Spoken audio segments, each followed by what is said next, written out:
Bonjour mes chers, comment allez-vous? Ça va bien, je l'espère. Je vous présente la correction du cahier d'activité numéro 2, page 46, concernant le texte et question de compréhension, la ruse du jaguar numéro 2, comme vous m'avez demandé. J'ai déjà fait avant la lecture simple des deux textes, la ruse du jaguar numéro 1 et la ruse du jaguar numéro 2. Mais ça n'empêche, avant de commencer à répondre aux questions, je vais vous faire une deuxième lecture. Alors suivez, parce que toujours les questions de compréhension se rapportent avec notre compréhension du texte. La ruse du jaguar 2. 3 jours plus tard, comme convenu, le jaguar revient au village pour toucher son salaire. Il trouve le chef Talokoé assis devant sa case, en train de se lamenter. Ta ruse n'a pas marché longtemps, jaguar. Depuis 3 jours, Alima n'a rien voulu manger. Gêné, le jaguar s'en retourne dans la forêt. Toute la nuit, il veille tapis sur une branche au-dessus de la rivière. Un serpent, anaconda, passe par là.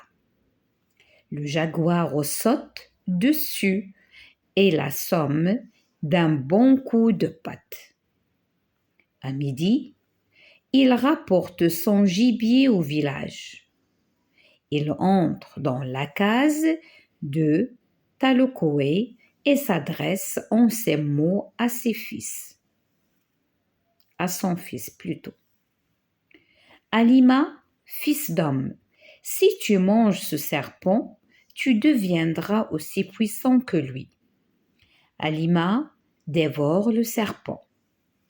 Le jaguar revient au village pour toucher son salaire.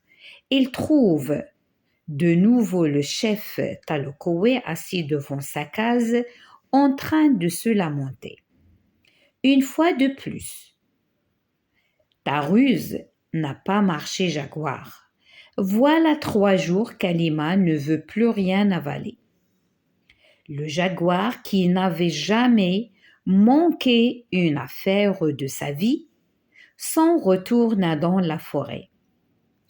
Il se tapit sur une branche durant toute la nuit. Au matin, il vit passer Maïpouri, le tapir. Il lui monta dessus et l'assomma d'un bon coup de patte. À midi, il rapporta son gibier au village. Il entra dans la case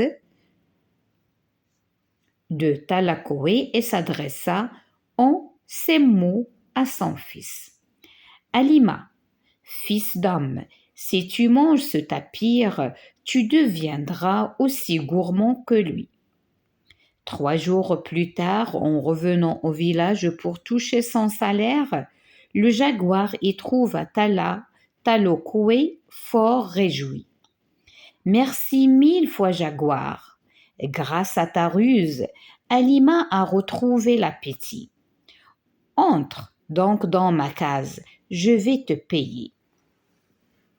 Les yeux du jaguar s'illuminèrent. Il entra dans la case où il faisait sombre. Il attendit, mais rien ne se passa. Il sortit alors la tête hors de la case et reçut un bon coup de bâton derrière les oreilles. Le soir même, au repas, Talokoé se pencha sur son fils et lui dit « Alima, fils d'homme, si tu manges ce jaguar, tu deviendras aussi rusé que lui. » Alors maintenant, on va passer aux questions de compréhension qui se trouvent dans le cahier d'activité numéro 2, page 46. Alors tout d'abord, on va répondre par vrai ou faux. Alima a mangé le singe apporté par le jaguar. Oui, c'est vrai. Le jaguar apporte ensuite un serpent. Oui.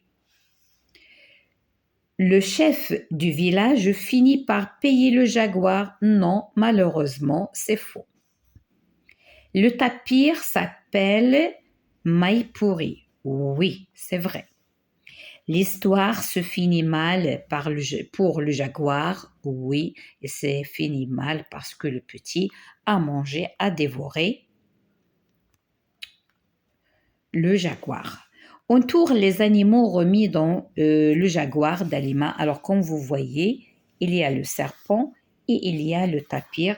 Il n'y a pas d'écureuil et il n'y a pas d'oiseau. Maintenant, la question numéro 3.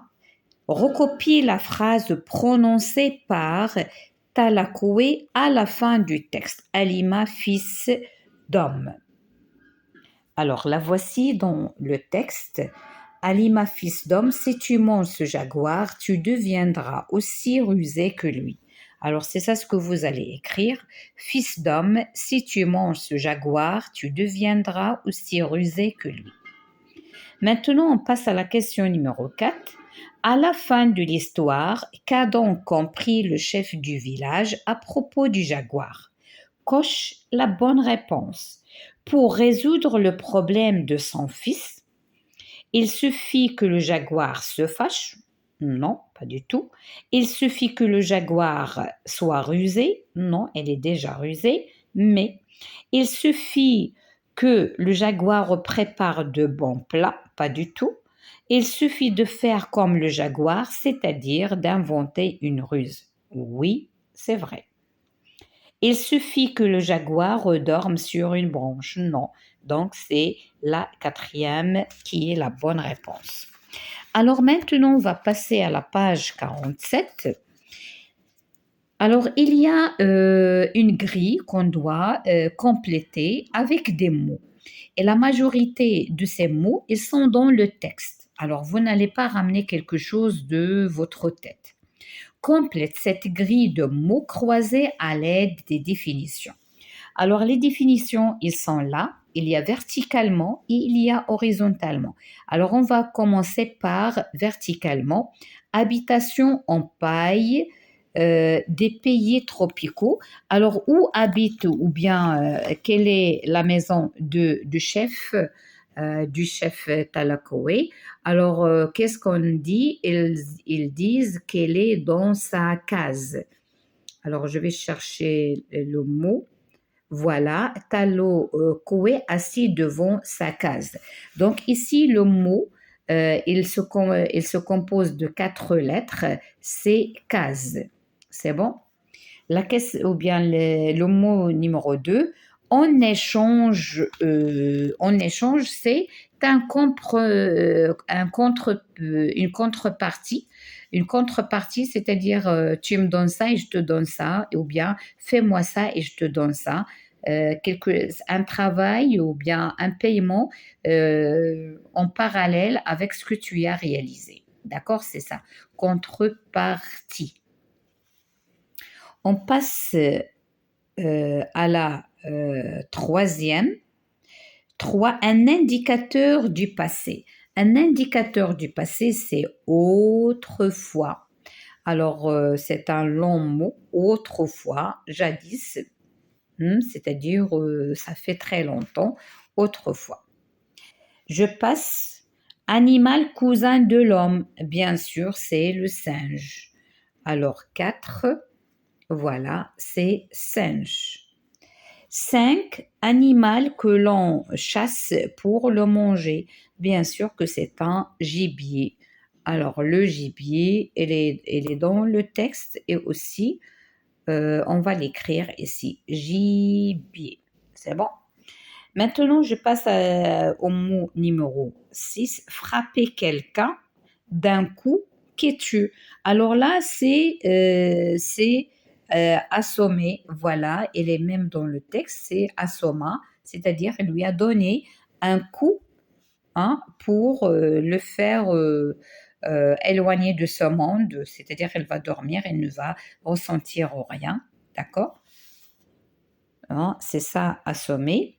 Par la suite, on passe peu éclairé, 7, c'est sombre. Alors, 7, c'est sombre, sombre. Et là aussi, il est dans le texte. Tous ces mots, presque, ils sont dans le texte. Alors sombre, après sombre, 8. Qu'est-ce qu'il y a dans 8? Alima a perdu ses forces. Il est, comment il est? Il est affaibli. Alors, 8, voilà, c'est affaibli, c'est-à-dire elle a perdu sa force. Alors pour 9, se cacher en s'aplatissant. Alors regardez, en s'aplatissant, là c'est tapir. Et le mot tapir, il a deux sens. Alors 4, non c'est 9, pardon. 9, voilà, c'est tapir. Et je vais vous montrer dans le texte, elle est dans le texte. Et dans le texte aussi, il y en a deux. Il y a l'animal, l'animal tapir, et il y a, voilà, ça c'est le tapir, elle s'appelle Maïopi, Maïpouri, et il y a le verbe tapir, c'est-à-dire se cacher, mais c'est comme en se ramassant sur soi-même. Alors, je vais vous montrer le verbe. Alors, tu manges ce tapir, non. Alors, le voici ici. Alors, toute la nuit, elle veille, tapis sur une branche. Là, c'est l'adjectif ou bien le participe passé. Et il y a le verbe tapir, c'est se cacher en se pliant sur lui-même. Alors, maintenant, je passe au numéro 10, argent reçu en échange d'un travail. Elle est aussi dans le texte. Alors, qu'est-ce qu'il venait, comment il s'appelle, le jaguar, chaque fois il revient chez le chef, c'est pour le paiement, c'est pour obtenir son salaire, oui, pour obtenir son salaire. Je vais vous montrer. Alors, oui, une minute. Je cherche le mot. Voilà, non, une fois. Voilà, voilà, c'est ça. Le jaguar revient au village pour toucher son salaire. Donc, le salaire, c'est l'argent qu'on gagne en échange d'un travail. Et c'est ça ce que vous allez écrire, salaire. 11e, quelqu'un de très souple et de très vif. Bien sûr, elle est très agile. Il peut se plier, il peut sauter, il peut faire n'importe quel mouvement avec souplesse. Alors maintenant, recherche le sens de ces mots dans un dictionnaire et emploie-les dans des phrases. Assommer, se lamenter, s'illuminer. Alors, assommer, lorsqu'on frappe quelqu'un avec une pierre ou bien avec quelque chose de dur sur sa tête, il va assommer, c'est-à-dire il va tomber par terre et il sera inconscient. Donc, donner un coup très fort pour faire perdre connaissance. Alors, un exemple, parce qu'il a dit utilise dans une phrase, le chasseur a assommé le sanglier par une grosse pierre. Et vous pouvez écrire autre chose. Se lamenter, c'est se plaindre. Alors, on va dire, exemple, l'enfant se lamente car il est privé de son activité préférée. S'illuminer, c'est être éclairé, mais d'une façon rapide. Alors, pendant les fêtes, les rues sont illuminées. Ça, c'est un simple exemple. C'est ce que je vous suggère, mais vous pouvez écrire autre chose. Alors, mes chers, jusque-là, ou bien d'ici là, je vous dis à la prochaine, Inch'Allah.